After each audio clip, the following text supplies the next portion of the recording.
Don Canuto è stato vicino alle persone che si muovono, muovendosi anche lui, e questo forse è una cifra per la Chiesa in questo periodo: essere lì dove sono le persone che si muovono,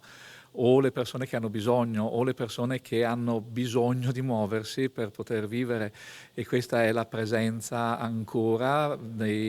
vicino ai trevisani nel mondo,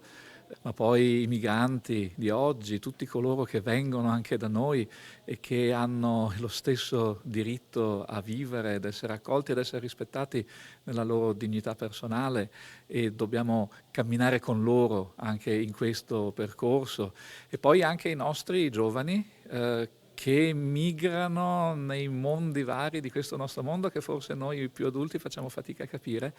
ma che è casa loro, e dobbiamo andare con loro lì dove loro ci portano. Questo credo che sia forse l'intuizione grande di preti come Don Canuto Toso, cioè la capacità di camminare insieme a quelli che in un modo fisico o esistenziale migrano, perché la migrazione, lo spostamento è stato l'esodo, ma è anche il cammino verso la patria, verso il bene, verso la felicità.